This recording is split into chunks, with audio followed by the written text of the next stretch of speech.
Hello guys! Welcome po ulit sa ating kusina. So magluluto po tayo ngayon ng pork igado. So ito po, meron po tayong atay ng baboy at meron din po tayong laman. So hiwain po muna natin.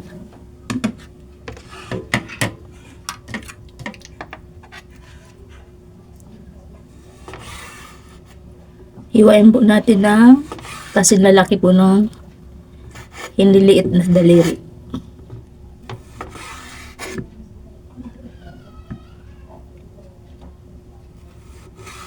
Yan, mga pahaba pong maliliit.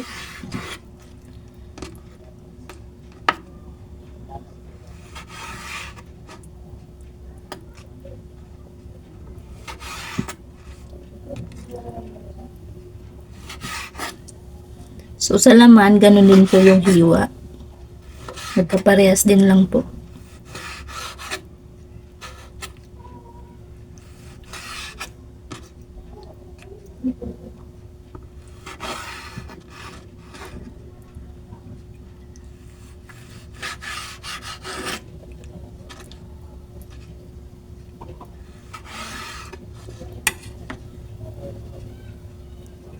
So guys, naiwan na po natin itong atay. So bago po natin ihiwain din yung laman, ibababad ko po muna siya sa toyo, kalamansi at paminta.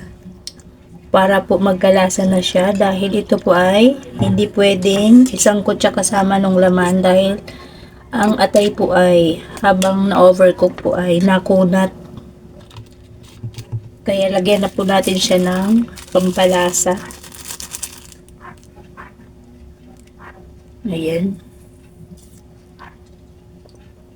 At the same time, matanggal din po yung lansa ng atay.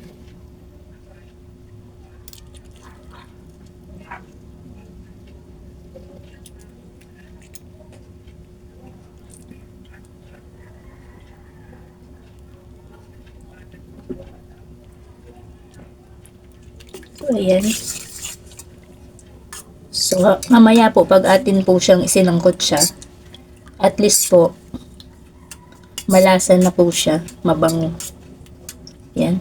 Hayaan po muna natin siyang nakaganyan. Ihiwain ko na rin po yung laman po ng baboy. So, isunod na po natin hihiwain ito. Laman po ng baboy. Pares din po yung hiwa. Mga pahaba pong maliliit.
So guys, bago po natin siya isalang sa apoy, kailangan po nakahanda na po yung ating mga gagamitin. Ito na po yung ating atay ng baboy na naibabad na po sa kalamansi at paminta, toyo. Yan po yung laman. Yung atin pong carrots at patatas. Same size din po nung karne ang pagkakahiwa. Ito na po yung ating mga panggisa, bawang sibuyas, paminta, laurel, bell pepper, at kung gusto rin po may konting anghang, nasa sa inyo na po yan. Samahan nyo na rin po ng sili at oyster sauce. So tara, lutuin ko na po siya. Mainit na po yung ating mantika. Umpisa na po natin.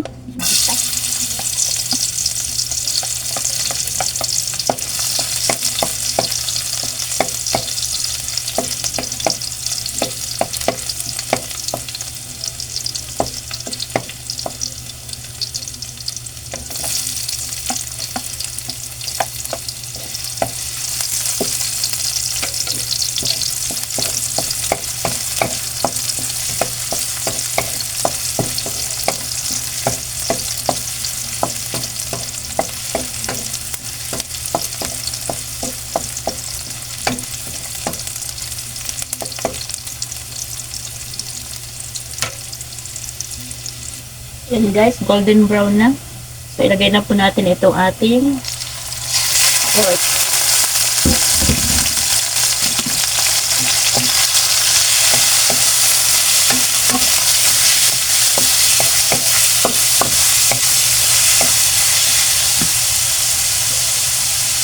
So lagyan na rin po natin ang paminta para po bumago na yung baboy.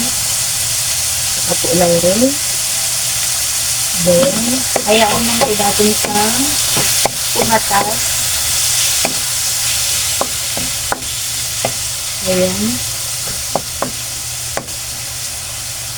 So, ayan. Pakatasin po muna natin. Takpan muna natin. Check natin. So, ayan. Nagkatas na po yung karne ng baboy. So, hayaan lang po natin siya lumambot. Kailangan po natin palambutin yan. So, habang pinapalambot, lagyan lang po natin ng oyster sauce. At saka seasoning.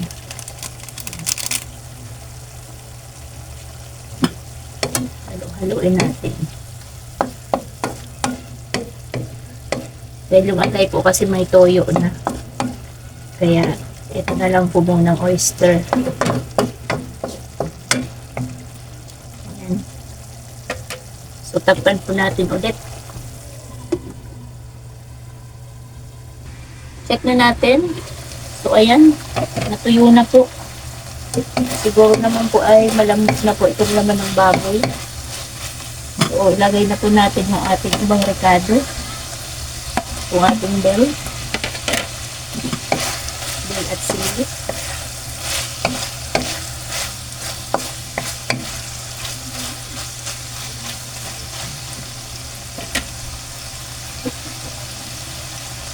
Yung ating pong carrots at carrots po at ano lang dito, patatas. Ayan.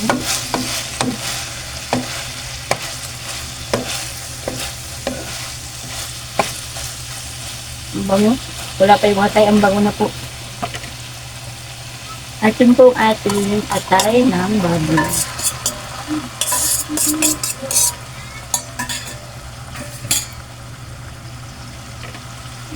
Bango na po yung atay dahil nababad po sa kalamansi at toyo. Paminta laurel.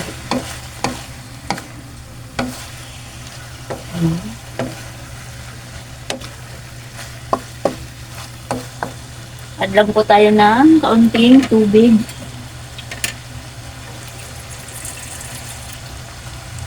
Depende po sa inyo kung gusto nyo ng medyo tuyo o medyo po may sabaw. Ayan.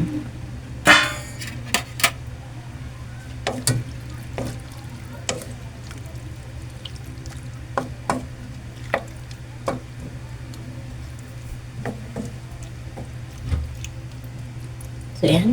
Pagkuluin po natin. Takpan natin ulit.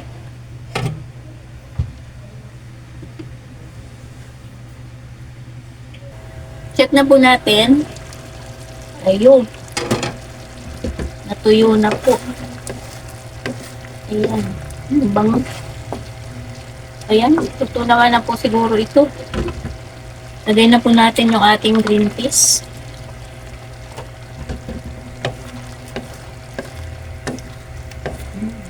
Sarap.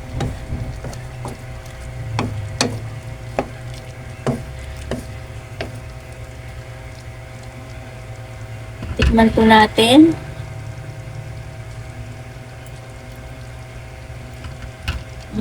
Ang sarap po. Sarap talaga.